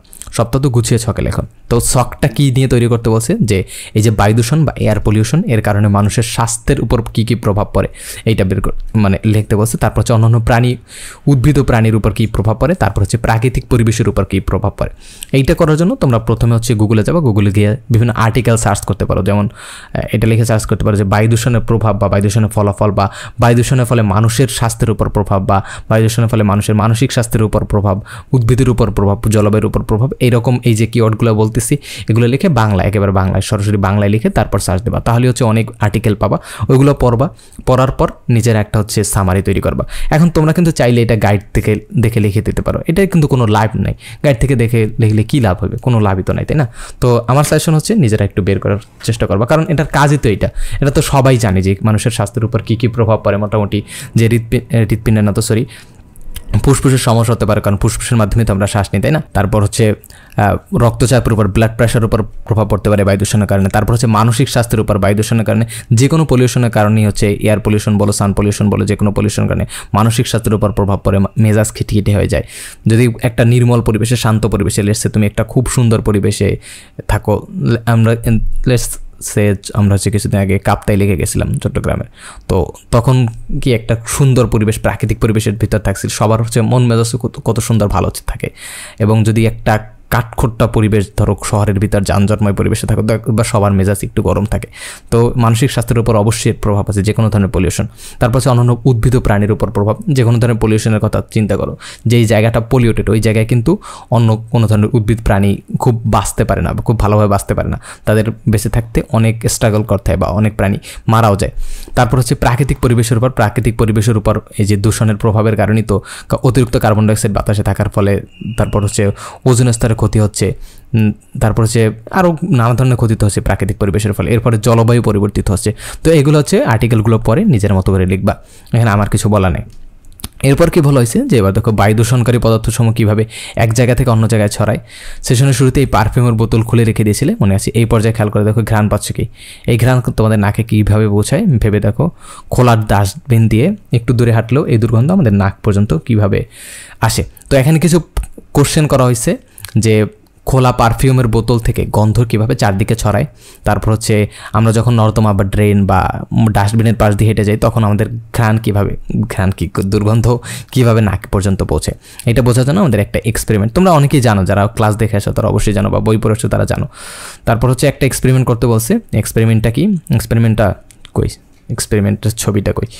এই ওকে, এই যে এক্সপেরিমেন্টটা কী করতে হবে, একটা পাত্র নিতে হবে বা কাপ নিতে হবে, গরম পানির কাপ। তারপর হচ্ছে এর ভিতরে একটা টি ব্যাগ রেখে দিতে হবে, মানে একটু পর দেখা যাবে যে কিছুক্ষণ পর সব জায়গায় এর রঙটা ছড়িয়ে পড়ছে। তো 1 মিনিট পর কী হলো, 2 মিনিট পর কী হলো, এটা পর্যবেক্ষণ করতে পারছে। এটা একেবারে সিম্পল জিনিস, খুব মানে এটার কোনো দরকার ছিল না এখানে দেওয়ার, ওই বইতে দেওয়া ছিল, অনুসন্ধানী পাঠ বইতে দেওয়া ছিল। তো আরেকটা পরীক্ষা করে দেখা যাক। আরেকটা পরীক্ষা করতে বলছে যে একটা বেলুন, এইটা কিন্তু ইম্পর্টেন্ট ছিল, এইটার চিত্রটাও দেওয়া উচিত ছিল, বাট এইটার চিত্রটা দেন, এইটা আননেসেসারি, এটা কিন্তু ঠিকই দিয়েছে, এইটা আননেসেসারি, এটা কিন্তু ঠিকই দিয়েছে, বাট এইটা দরকার ছিল তারপর দেয়নি। তো একটা পরীক্ষা করতে বলছে, এইটা ভালোভাবে একটু চিন্তা করো। আমি মানে টাইম পেনের জন্য হচ্ছে এখানে এক্সপেরিমেন্টের ভিডিও অ্যাড করতে পারি না, বাট ইমাজিন করে নাও এবং ইউটিউবে বা গুগলে সার্চ দিলে তোমরা এটা বের করতে পারবা। একটা বেলুন যদি ভালোভাবে ফুলিয়ে নেই, তারপর সেটার উপর যদি একটা সুই দিয়ে আঘাত করি তাহলে কী হবে, সাথে সাথে ফেটে যাবে। এটা কিন্তু আমি শর্টসেও দেখাইছিলাম। তো যাই হোক, সাথে সাথে ফেটে যাবে।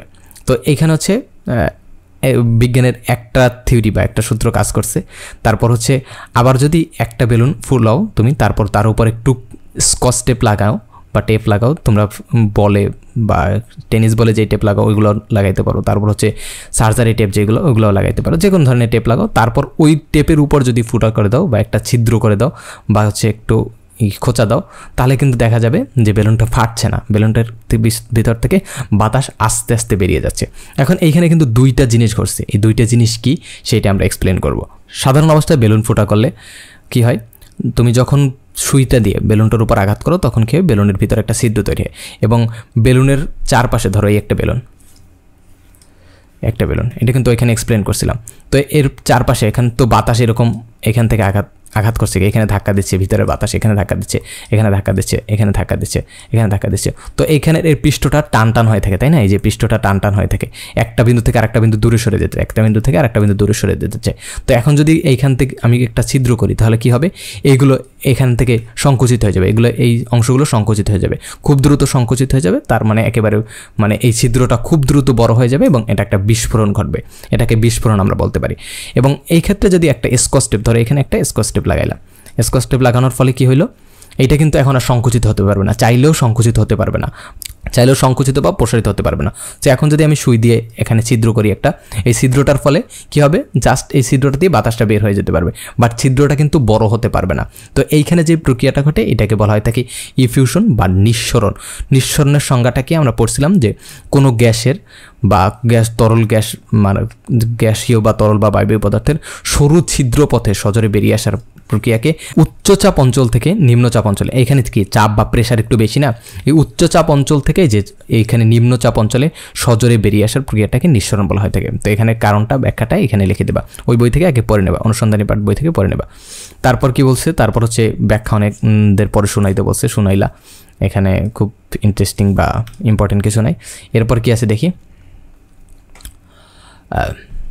আচ্ছা এখানে যে আমি যেইগুলো বললাম সেগুলো দেওয়া আছে যে এবার অনুসন্ধানী পাঠ বই থেকে রসায়নাংশের পদার্থের অবস্থা থেকে কণার তৃতীয়ত্ব, ব্যাপন ও নিঃসরণ অংশটুকু পড়ে না। পড়া হয়ে গেলে তোমার পাশের সহপাঠীর সাথে আলোচনা করে দেখো আগের পরীক্ষণ দুইটির সাথে এই দুইটি ঘটনা কোনো সম্পর্ক কিছু খুঁজে পেয়েছো?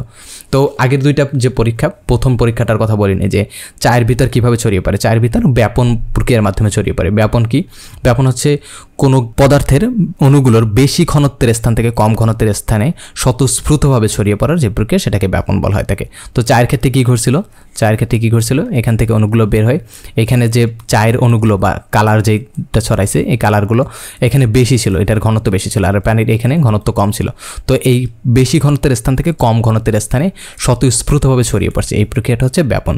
তো এই যে বেলুন থেকে, এই যে বেলুনের যখন ছিদ্র করলাম, স্কচ টিপ দিয়ে যখন ছিদ্র করলাম তখন যে বাতাসটা বেরিয়ে আসার প্রক্রিয়া, এইটা কী প্রক্রিয়া ছিল? এই প্রক্রিয়াটা ছিল নিঃসরণ প্রক্রিয়া। আর যখন হচ্ছে স্কচ টিপ দেওয়া ছিল না, শুধুমাত্র একটা ছিদ্র করলাম, সাথে সাথে ফেটে গেল, এইটাকে আমরা বিস্ফোরণ বলতে পারি। আর এটা হচ্ছে নিঃসরণ। নিঃসরণের আরেকটা উদাহরণ কি? আরেকটা উদাহরণ হচ্ছে টায়ার যখন পাংচার হয়ে যায়, টায়ার মানে ব্লাস্ট হয় ওই সময় না, টায়ার যখন পাংচার হয়ে যায় তখন কি হয়? খুব দ্রুত বাতাস বেরিয়ে যায় না, এইটা কিন্তু একটা নিঃসরণের উদাহরণ। নিঃসরণ ক্ষেত্রে কী ঘটবে? যে উচ্চ চাপ অঞ্চল থেকে নিম্ন চাপ অঞ্চলে একটা সরু ছিদ্রপথে গ্যাসের অণুসমূহ বের হয়ে আসবে। আর ব্যাপনের ক্ষেত্রে কী ঘটবে? মানে উচ্চ চাপ অঞ্চল থাকে না, এখানে হচ্ছে উচ্চ ঘনত্ব বা বেশি ঘনত্বের স্থান থেকে কম ঘনত্বের স্থানের দিকে ছড়িয়ে পড়বে, এটা হচ্ছে ব্যাপন। এটা একেবারে ডিটেলসে আমি বলছি, তোমরা যারা ক্লাস দেখছো তারা অবশ্যই জানো।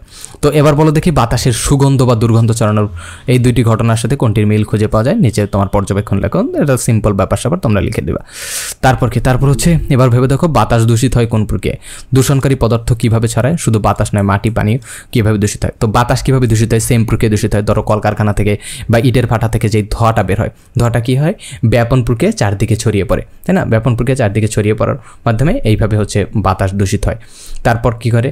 পানি এবং মাটির ক্ষেত্রে সেম। ধরো ট্যানারির বর্জ্য যে পানিগুলা, এগুলো ধরো ঢাকায় থাকো তারা জানো যে ট্যানারির বর্জ্যগুলো যখন বুড়িগঙ্গায় পড়ে তখন আস্তে আস্তে কি ব্যাপন প্রক্রিয়া চারদিকে ছড়িয়ে পড়ে। মাটির ক্ষেত্রেও ব্যাপারটা সেম, মাটির এক জায়গায় দূষিত পদার্থ পড়লে চারদিকে ছড়িয়ে পড়ে। বাট বায়ু এবং পানির ক্ষেত্রে যেরকম একেবারে সারা দেশে বা সারা পৃথিবীতে ছড়িয়ে যায়, মাটির ক্ষেত্রে ব্যাপারটা ওই রকম না। মাটির ক্ষেত্রে যে কোনো যেই জায়গায় একটা দূষিত পদার্থ পড়ে ওর আশেপাশের কিছু অঞ্চল হচ্ছে বা আশেপাশের কিছু এলাকা বা স্পেসিফিক একটা নির্দিষ্ট অঞ্চলকে দূষিত করে, পুরো সারা পৃথিবীকে দূষিত করতে পারে না। বাট বাতাস এবং হচ্ছে পানির ক্ষেত্রে কী হয়? সারা পৃথিবীতে ছড়িয়ে পড়ে।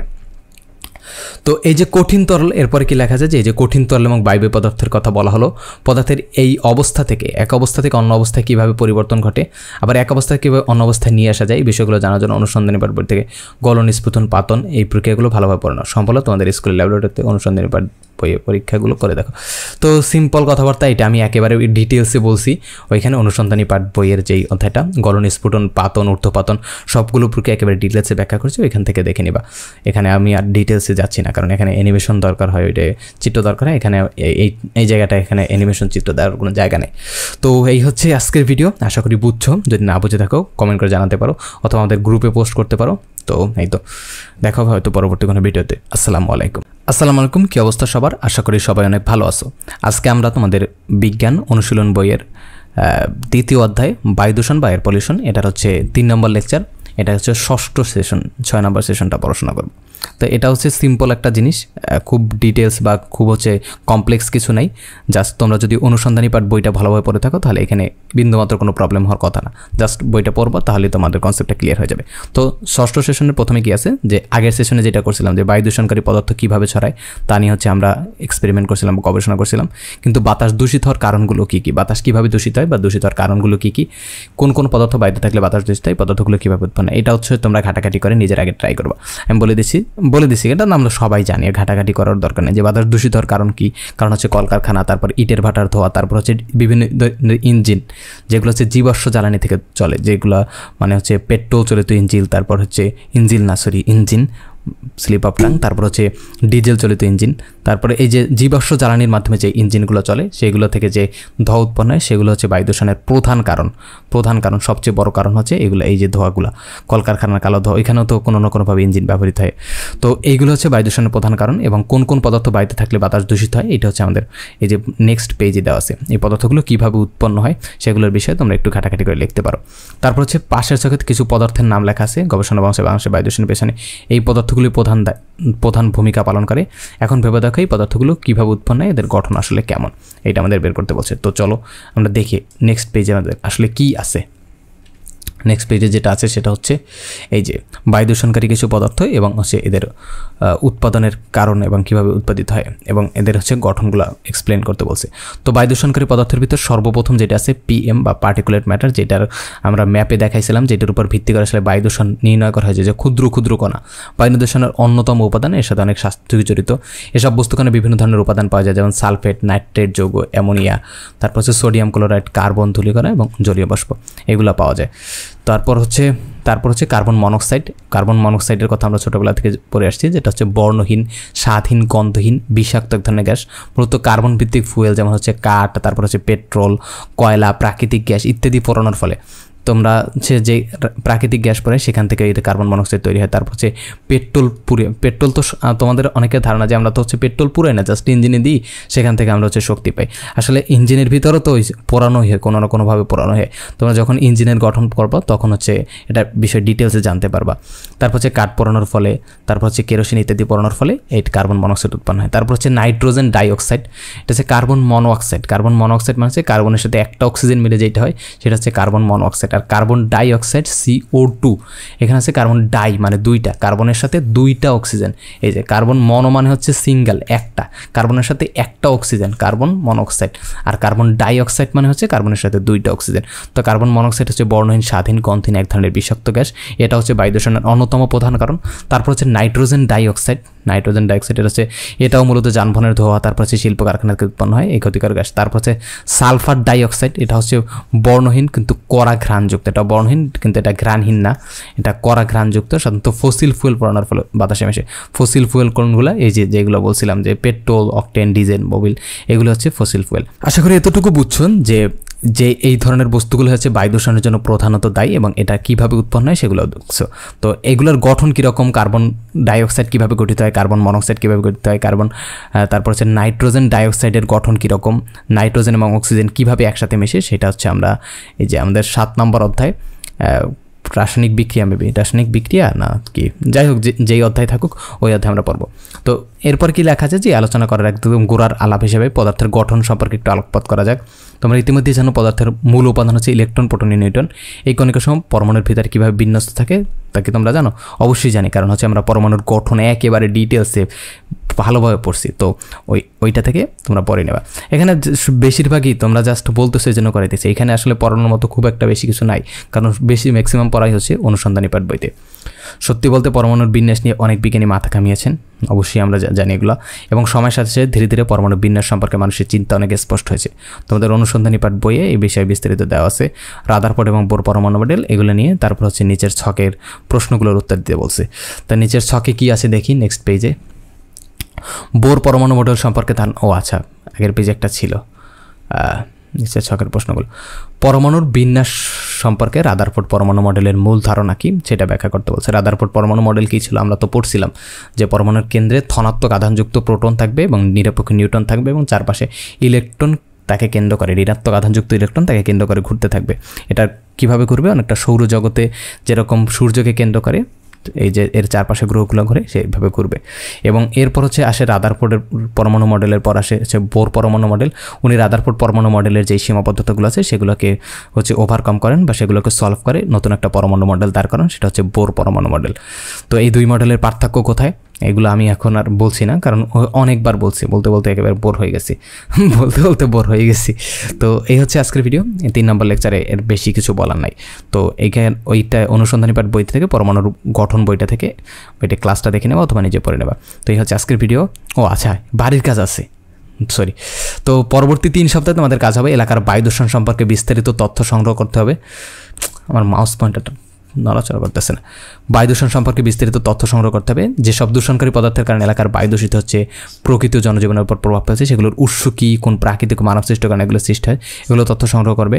তারপর উদাহরণস্বরূপ বলে দিচ্ছে এলাকার ইটভাটা, তারপর হচ্ছে কলকারখানা থাকলে, তারপর হচ্ছে কীরকম যানবাহন চলে এটার একটা ধারণা নেবা। যে ধরো দিনে একটা রাস্তা দিয়ে কয়েকটা, আমি কিন্তু বলতেছি না আবার যে রাস্তায় দাঁড়ায় যানবাহন গুনতে, জাস্ট একটা আইডিয়া নেবা যে এতগুলো যানবাহন চলতে পারে।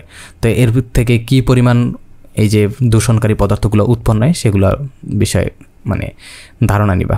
তারপরে বিশেষ শিক্ষক সহ বিশেষজ্ঞের সাহায্য নিতে পারো। তথ্য সংগ্রহের এই কাজ চলাকালে 3 সপ্তাহের শ্রেণীকক্ষের সেশনগুলোতে তোমরা অনুসন্ধানী পর বই থেকে পদার্থের গঠন, পর্যায় শ্রেণীর রাসায়নিক বন্ধন ও রাসায়নিক বন্ধন অধ্যায় থেকে সংশ্লিষ্ট বিষয়গুলো পরে আলোচনা করবে এবং কীভাবে বিভিন্ন মৌল পরস্পরের সাথে যুক্ত বিভিন্ন যৌগ গঠন করে সে সম্পর্কে ধারণা তৈরি করবে। তো এইখান থেকে এগুলো সবই পড়াইছি, যে পদার্থের গঠন এটা পড়াইছি, তারপর হচ্ছে পর্যায় শ্রেণী এটা পড়াইছি, জাস্ট রাসায়নিক বন্ধন, এই যে রাসায়নিক বন্ধন বা রাসায়নিক বিক্রিয়া, এই অধ্যায়টা এখন পর্যন্ত পড়ায়নি।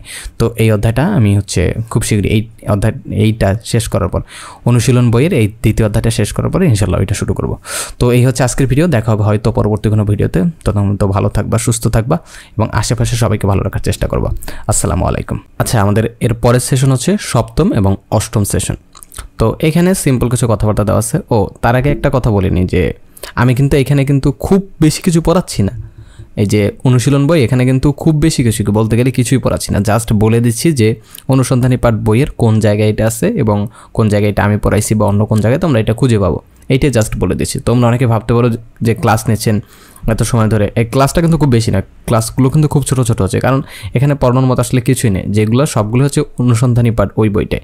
তো অনুশীলন বইতে জাস্ট তোমরা হচ্ছে প্র্যাকটিক্যালি কীভাবে অ্যাপ্লাই করবো ওই জিনিসগুলো, সেগুলোই দেওয়া আছে। তো এই জন্য আমি জাস্ট দেখাই দিচ্ছি কোন জায়গায় খুঁজে পাবা, এটাই।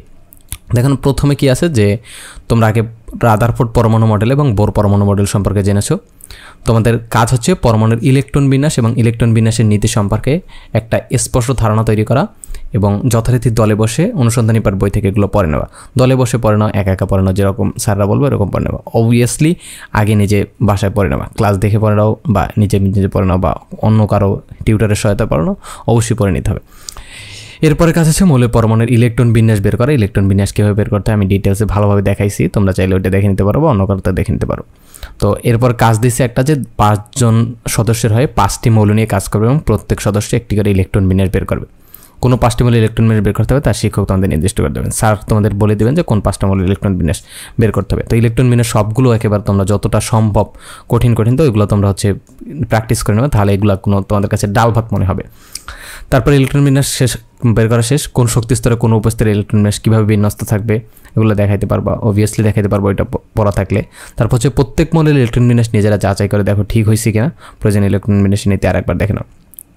এরপর বলছে আলোচনা শেষ হয়ে গেলে দরের কাজের সাথে তোমাদের কাজ মিলিয়ে দেখো, মানে অন্য সদস্যদের কাজের সাথে তোমাদের কাজ মিলিয়ে দেখো। কোনো নির্দিষ্ট মৌলের ইলেকট্রন বিন্যাসের ক্ষেত্রে বিভিন্নতা দেখা গেলে তা যাচাই করো। তো আমি ইলেকট্রন বিন্যাস পড়ার সময় দেখাইছিলাম যে কিছু কিছু ক্ষেত্রে ব্যতিক্রম দেখা যায়, ইলেকট্রন বিন্যাসের কিছু মৌলের ইলেকট্রন বিন্যাসের ক্ষেত্রে কিছু ব্যতিক্রম দেখা যায় এবং ব্যতিক্রমগুলো কেন দেখা যায় সেটাও দেখাইছিলাম। তো ওইগুলো এখানে যদি স্যাররা এক্সপ্লেন করতে বলে বা তোমাদের পরীক্ষা এক্সপ্লেন করতে বলে এক্সপ্লেন করে দেবা। এরপর হচ্ছে নবম এবং দশম সেশন। এখানে কি আছে, এখানে কি লেখা আছে আমরা পড়ি, যে কোনো পদার্থের গঠনের একক হচ্ছে পরমাণু, আর সেই পরমাণুতে ইলেকট্রন, প্রোটন এবং নিউট্রন কীভাবে বিন্যস্ত থাকে সেটা আমরা ইতিমধ্যে জেনেছি। এখন ভেবে দেখো, আমরা যখন কোনো বস্তুর ভর বলি তার অর্থ কী দাঁড়ায়। আমরা ধরে নিতে পারি বস্তুর প্রত্যেকটি পরমাণুর একটা নির্দিষ্ট ভর আছে। এখন এই ভরটি কি পরমাণুর ইলেকট্রন, প্রোটন ও নিউট্রনের ভরের সমষ্টি? এই প্রশ্নের উত্তর পেতে আমাদের অনুসন্ধানী পাঠ বই থেকে আণবিক পারমাণবিক ভর এবং আপেক্ষিক পারমাণবিক ভর সম্পর্কে ধারণা নিতে হবে। একটা অংশ ভালোভাবে পড়ে নেওয়ার পর যে নিচের কিছু কোশ্চেন আছে, কোশ্চেনগুলোর উত্তর দিতে বলছে যে পারমাণবিক ভর এবং আপেক্ষিক পারমাণবিক ভর এই দুইটার পার্থক্য কী। তো এটা একটু ছোটো করে বলে, পারমাণবিক ভর হচ্ছে মৌলের ইলেকট্রন, প্রোটন, নিউট্রনের যে ভর সেটাকে পারমাণবিক ভর বলা হয়ে থাকে। ধরো একটা মৌলের ভিতর 5টা প্রোটন আছে কেন্দ্রে এবং 5টা তার মানে 5টা নিউট্রন থাকবে। তো 5টা প্রোটন, 5টা নিউট্রন এবং 5টা ইলেকট্রন চারপাশে ঘুরতে থাকবে। তো এই যে এই এই যে পরমাণুর ভিতরে যে মৌলিক কণিকাগুলো, এই কণিকাগুলোর যে ভর, এই ভরের সমষ্টি হচ্ছে মৌলের পারমাণবিক ভর। আর আপেক্ষিক পারমাণবিক ভর কি, এই যে মৌলের পারমাণবিক ভর বা প্রকৃত ভর, একে যদি কার্বন 12 আইসোটোপের ভর দিয়ে ভাগ করি তখন সেটাকে বলা হয় থাকে মৌলের প্রকৃত ভর। তো এটা সূত্রটা কি, আমি সূত্রটা লিখে দিই। মৌলের আপেক্ষিক পারমাণবিক ভর সংক্ষেপে লিখলাম ইজিক্যাল টু মৌলের প্রকৃত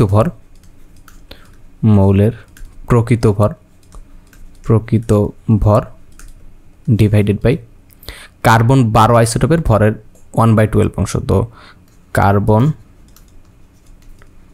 12 আইসোটোপের,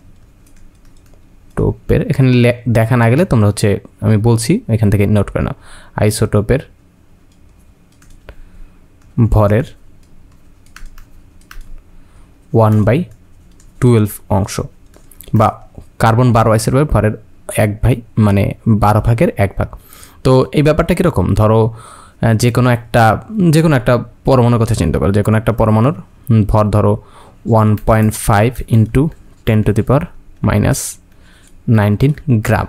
এটা হচ্ছে মোলের পারমাণবিক ভর বা প্রকৃত ভর, ইলেকট্রন প্রোটন এবং নিউটনের সমন্বয়ে যে ভর সেটা। এখন এটা থেকে আমরা যদি আপেক্ষিক পারমাণবিক ভর বের করতে চাই সেক্ষেত্রে কী করতে হবে, এই যে পরমাণু, এই পরমাণুটাকে মানে এই যে ভরটা, এই ভরটাকে যে কার্বন 12 আইসোটোপের ভরের 1/12 অংশ দিয়ে ভাগ করতে হবে। তো কত দিয়ে ভাগ করতে হবে, এটা 1.66 × 10⁻24 দিয়ে ভাগ করতে হবে, তাহলে হচ্ছে আপেক্ষিক পারমাণবিক ভর পেয়ে যাব। তো মোলের প্রকৃত ভর যেটা, এটার একক আছে, এটার একক থাকতে পারে, যে এককে প্রকাশ করো, গ্রামে প্রকাশ করতে পারো বা এমইতে প্রকাশ করতে পারো, বাট এইটার আপেক্ষিক পারমাণবিক ভরের কোনো একক নেই, কারণ এটা একটা তুলনা করা হয়েছে বা এটা একটা অনুপাতের জন্য এটার কোনো একক নেই। তো মোলের আপেক্ষিক পারমাণবিক ভর কি, মোলের প্রকৃত ভর ডিভাইডেড বাই কার্বন 12 আইসোটোপের ভরের 1/12 অংশ, সেটা হচ্ছে মোলের আপেক্ষিক পারমাণবিক ভর। তো এই যে মোলের প্রকৃত ভর, এটা যদি গ্রামে দেওয়া থাকে তখন হচ্ছে 1.66 × 10⁻24 দিয়ে ভাগ করবা।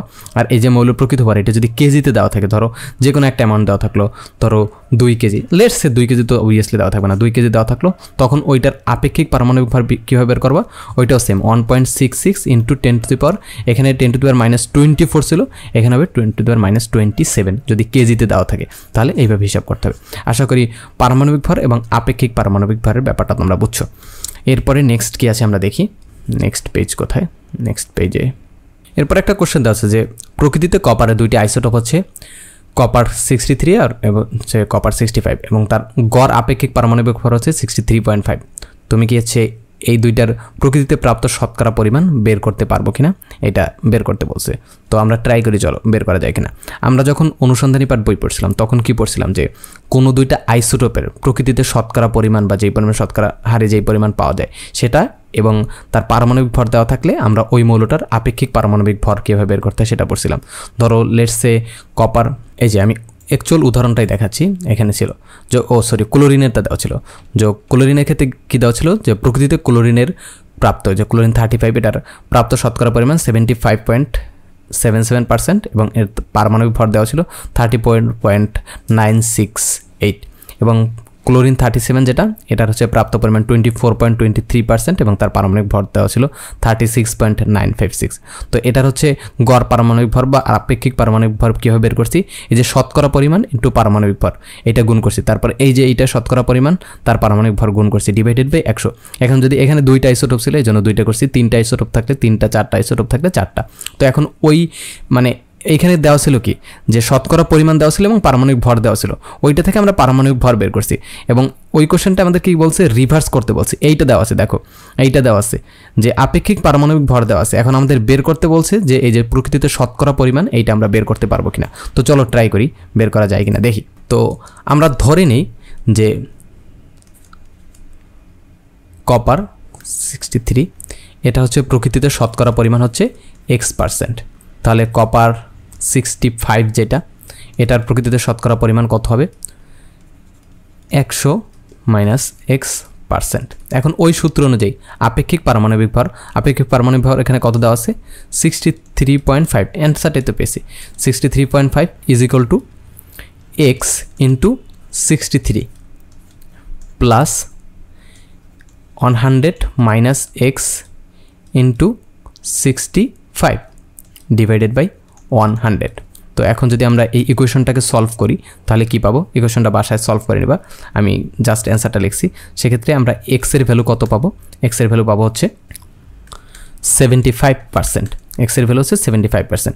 তাহলে এই যে কপার 63টা পাইলাম, এটা হচ্ছে প্রকৃতিতে 75% পাওয়া যায়, তাহলে কপার 65টা কত পার্সেন্ট পাওয়া যাবে, 100 - 75, তো এটা হচ্ছে 25% প্রকৃতিতে পাওয়া যাবে। তো আশা করি এতটুকু বুঝছো।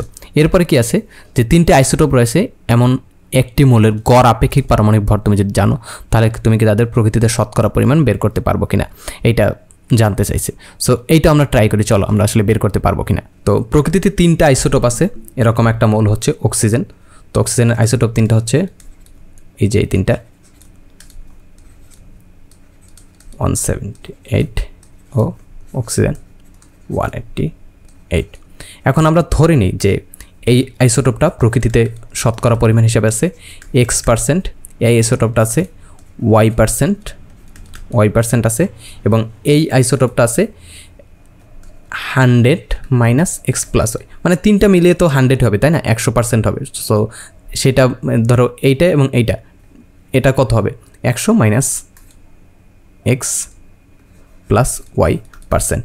এই যে এখন হচ্ছে আপেক্ষিক পারমাণবিক ভর, ধরো লেটস সে আমাদের আপেক্ষিক পারমাণবিক ভর একটা ভ্যালু দেওয়া আছে, লেটস সে দেওয়া আছে 15.99 দেওয়া আছে, এই যে আপেক্ষিক পারমাণবিক ভর। এখন সূত্র অনুযায়ী আমাদের কী করতে হবে, সূত্র অনুযায়ী আমাদেরকে আমরা যদি সূত্র বসাই তাহলে প্রথম কী করতে হবে, প্রকৃতিতে শতকরা পরিমাণ কত, শতকরা পরিমাণ হচ্ছে কত, x × 16, এই যে x × 16 প্লাস y × 17, y × 7, এটা আমি নিচে লিখি, প্লাস 18 × 100 - x + y। তো এটা হচ্ছে সেকেন্ড ব্র্যাকেট দিয়ে দিলাম, আমার হাতের লেখা মারাত্মক খারাপ আমি জানি, sorry, extremely sorry for that. তো ডিভাইডেড বাই 100। এখন দেখো এখানে একটা ইকুয়েশন বের হয়েছে, ইকুয়েশনটা কি আছে, এক্স ওয়াই দুইটা আননোন আছে, তো একটা ইকুয়েশন কিন্তু আননোন হচ্ছে দুইটা, এক্ষেত্রে এটা কি কখনো বের করা যাবে, ম্যাথের নিয়ম অনুযায়ী সাধারণভাবে এটা বের করা যাবে না। তো তার মানে হচ্ছে এই যে তিনটা আইসোটোপ রয়েছে, এরকম একটা মৌলের গড় আপেক্ষিক পারমাণবিক ভর যদি দেওয়া থাকে তাহলে প্রকৃতিত শতকরা পরিমাণ এটা বের করা যাবে না, অন্তত একটার যে আপেক্ষিক মানে গড় শতকরা কত % পাওয়া যায় এইটা আমাদের দেওয়া থাকতে হবে, তাহলে আমরা এটা বের করতে পারবো। আশা করি এতটুকু বুঝছো। এরপরে নেক্সটে কী আছে আমরা দেখি, চলো নেক্সটে কী আছে, নেক্সট হচ্ছে একাদশ এবং দ্বাদশ সেশন। একাদশ দ্বাদশ সেশনে কী আছে, যে আগের সেশনের ধারাবাহিকতা বিভিন্ন মৌলের পারমাণবিক ভর এবং আপেক্ষিক পারমাণবিক ভর নিয়ে আলোচনা করো, একইভাবে আপেক্ষিক আণবিক ভর কীভাবে বের করতে হয় তা নিয়ে একটা আলোচনা করো এবং অনুসন্ধানী পাঠ বই থেকে পড়ানো শিক্ষকের সহায়তায় বিষয়গুলো বুঝতে চেষ্টা করো। তো আপেক্ষিক পারমাণবিক ভর আর এবং আপেক্ষিক আণবিক ভর, তো একটা পরমাণু তো পরমাণু হিসেবে থাকে না, একটা অণু হিসেবে থাকে, যেমন অক্সিজেন অণু, অক্সিজেন হচ্ছে দ্বিপরমাণু গ্যাস, তো অক্সিজেন O2 আকারে থাকে। তারপর ধরো কার্বন ডাইঅক্সাইড অণুটা CO2, যে কোনো যখন যৌগ গঠন করে সেক্ষেত্রে এরকম থাকে। তো সো অক্সিজেনের পরমাণুর আপেক্ষিক পারমাণবিক ভর ধরো লেটস সে 16, হ্যাঁ 16ই অক্সিজেনের আপেক্ষিক পারমাণবিক ভর 16। এখন আপেক্ষিক আণবিক ভর কত হবে, O2 এর ক্ষেত্রে আপেক্ষিক আণবিক ভর হচ্ছে 32, ম্যাথ করার সময় এরকম করে নিতে হবে। তারপর ধরো এই যে কার্বনের আপেক্ষিক পারমাণবিক ভর কত, কার্বনের আপেক্ষিক পারমাণবিক ভর হচ্ছে 12, অক্সিজেনের কত, অক্সিজেনের হচ্ছে 16। তো এই যে কার্বন ডাইঅক্সাইড অণুটার এটার আপেক্ষিক আণবিক ভর কত, কার্বন কয়টা আছে, কার্বন আছে একটা, তার মানে 12, একবার যোগ হবে, আর হচ্ছে অক্সিজেন কয়বার আছে, 2বার আছে, তার মানে 16 × 2 32, 32। তো এটার অ্যান্সার কত হয়, এটার অ্যান্সার যেটা হবে সেটা হচ্ছে কার্বন ডাইঅক্সাইডের আপেক্ষিক আণবিক ভর। তো আণবিক ভর অন্য যে কোনো যৌগের ক্ষেত্রে বা যে কোনো অণুর ক্ষেত্রে এরকম করে বের করতে হবে। আশা করি এতটুকু বুঝছো। এরপরে কি আছে, ত্রয়োদশ, চতুর্দশ, পঞ্চদশ এবং 16 সেশন, মানে ত্রয়োদশ কত, 13, 14, 15, 16, 16 নম্বর সেশন। আচ্ছা, অনুপরমাণু বিস্তারিত আলোচনায় এই শিখন অভিজ্ঞতার মূল উদ্দেশ্য নিশ্চয়ই ভুলে যাওনি, বায়ু দূষণ নিয়ে আমাদের আসল কাজ ছিল। এখন বায়ু দূষণকারী পদার্থ কী কী, কোন কোন নির্দিষ্ট পদার্থ নির্দিষ্ট আচরণ করে তা মূলত নির্ভর করে পদার্থের গঠনের উপর। তো বায়ু দূষণকারী যে পদার্থগুলো ওগুলো তো হচ্ছে অনুপরমাণু দিয়ে গঠিত, তাই না? তো এটা নির্ভর করে এর গঠন, অনুপরমাণুর গঠনের উপর নির্ভর করে। এই পদার্থসমূহ কোনো না কোনো এক বা একাধিক মৌলের সমন্বয়ে গঠিত। তো এই যে আশেপাশে প্রকৃতিতে যে যৌগগুলো আছে ওগুলো তো কয়েকটা মৌলের সমন্বয়ে গঠিত। একটু আগে যেটা দেখলাম, একটা দূষণকারী পদার্থ কি, কার্বন ডাইঅক্সাইড বা CO2, এটাও তো একটা কার্বন মৌল এবং অক্সিজেন মৌল, এর সমন্বয়ে এই যে কার্বন ডাইঅক্সাইড যৌগটা গঠিত। তো সত্যি বলতে মৌলের ধর্ম এবং কোন মৌলের সাথে কোন মৌলের ধর্ম মিলে নতুন পদার্থ সৃষ্টি করে তা পুরোপুরি নির্ভর করে পারমাণবিক গঠনের উপর। আর এই গঠন এবং ধর্ম অনুযায়ী পর্যন্ত প্রাপ্ত সকল মৌলকে একটি সারণীতে স্থান দেওয়া হয়েছে, তার নাম পর্যায় সারণী অধ্যায় আমরা পড়ে আসছি। তো এরপর কি লেখা আছে, যে তোমাদের অনুসন্ধানী পাঠ বই থেকে পর্যায় সারণীর ধারণা, পটভূমি, উদ্দেশ্য, তাৎপর্য, ব্যবহার ইত্যাদিগুলো পরে আলোচনা করো। আগেই বলা হয়েছে মৌলের পরমাণুর ইলেকট্রন বিন্যাসের উপরই মূলত ধর্ম নির্ভর করে। কাজেই মৌলের পারমাণবিক সংখ্যা এবং ইলেকট্রন বিন্যাস জানলে পর্যায় সারণীতে তার অবস্থান নির্ণয় সম্ভব। আবার অনুসন্ধানী পাঠ বই থেকে পর্যায় সারণীর বৈশিষ্ট্য এবং পর্যায় সারণীতে মৌলের অবস্থান কীভাবে নির্ণয় করতে হয় সেই নিয়মগুলো দেখে দাও। তারপর হচ্ছে দলের অন্য সদস্যদের সাথে আলোচনা করো এবং কোনো মৌলের পারমাণবিক সংখ্যা জানা থাকলে তোমরা কি পর্যায় সারণীতে তার অবস্থান নির্ণয় করতে পারবে। অবশ্যই কোনো মৌলের পারমাণবিক সংখ্যা জানা থাকলে আমরা এর অবস্থান নির্ণয় করতে পারবো। তো নিচের মৌলগুলোর অবস্থান আমাদের খুঁজে বের করতে বলা হয়েছে। তো আমরা চলে যে কোনো একটা প্র্যাকটিস করি, তারপর হচ্ছে বাকিগুলো তোমরা করে নাও। লেটস সে আমরা হচ্ছে পটাশিয়ামের কথা চিন্তা করি। পটাশিয়াম কি, পটাশিয়াম হচ্ছে 19, এর ইলেকট্রন বিন্যাসটা যদি আমরা করি তো 1s2 2s2 2p6 3s2 3p6, দেখি কয়টা হয়েছে, 6, তারপর হচ্ছে 6 আর 4 10, 12 আর 6 কত, 18, একটা বাকি আছে, এটা যাবে 4s1-এ। এই যে এটা হচ্ছে কে বা পটাশিয়ামের ইলেকট্রন বিন্যাস। এখন এর অবস্থানটা কীভাবে নির্ণয় করতে পারবো? সর্বোচ্চ যে শক্তি স্তরে প্রবেশ করছে, সর্বোচ্চ কোন শক্তি স্তরে প্রবেশ করছে? 4 বা 4 নম্বর শক্তি স্তরে প্রবেশ করছে, তার মানে এর পর্যায়ের সংখ্যা হচ্ছে 4। এই যে পটাশিয়াম কে 4 নম্বর পর্যায়ে অবস্থিত। এবং এর এই যে মৌলটার সর্বশেষ শক্তি স্তরে কোন শক্তি স্তরে প্রবেশ করছে? এস অরবিটালে প্রবেশ করছে, এবং এর আগে 3D নাই বা ডি নাই, সো ডি অরবিটাল নাই, শুধুমাত্র এস আছে। তার মানে এটা হচ্ছে এস এর যেই ইলেকট্রন আছে এই ইলেকট্রন সংখ্যা হচ্ছে ওর গ্রুপ সংখ্যা, সো এ প্রথম 1 নম্বর গ্রুপে অবস্থিত। তো এই যে কে বা পটাশিয়াম এটা হচ্ছে 4 নম্বর পর্যায়ে এবং 1 নম্বর গ্রুপে অবস্থিত। এরকম করে বাকি সবগুলো আমরা বের করতে পারবো, আমরা দেখছি। তো পর্যায় সারণীতে প্রত্যেকটি পর্যায়ের মৌলসমূহের ধর্মের এক ধরনের ধারাবাহিকতা আছে। অনুসন্ধানী পাঠ বই থেকে বাম থেকে ডানে, উপর থেকে নিচে বিভিন্ন পর্যায়ভিত্তিক ধর্মের হ্রাস বৃদ্ধি কীভাবে ঘটে এগুলো তো পড়ছি, আমরা পরে আসছি পর্যায় সারণী অধ্যায়, এগুলোর আমাদের এখানে দরকার নেই। তো এরপরে কি আছে আমরা দেখি, নতুন কিছু থাকলেও এটা আমরা দেখাচ্ছি, এছাড়া আর কিছু দেখাচ্ছি না। তো এই যে আকার কীভাবে নির্ণয় করতে হয়, কোনটার আকার বড় কোনটার আকার ছোটো, এগুলো আমরা পড়ছি, এগুলো আমাদের দরকার নেই। তো এরপর কি বলছে যে পর্যায় সারণীর বিভিন্ন মৌল কীভাবে নিজেদের সাথে যুক্ত হয়, যৌগ গঠন করে, সেইটা আলোচনার আগে মৌলের আরও একটা বৈশিষ্ট্য জানা প্রয়োজন, সেটা হলো যোজনী বা যোজ্যতা। যোজনী বা যোজ্যতা, তার পর্যায় সারণী রাসায়নিক, এটা হচ্ছে রাসায়নিক বন্ধন অধ্যায়ের পর, তো রাসায়নিক বন্ধন অধ্যায় থেকে এটা পড়ে নেবা।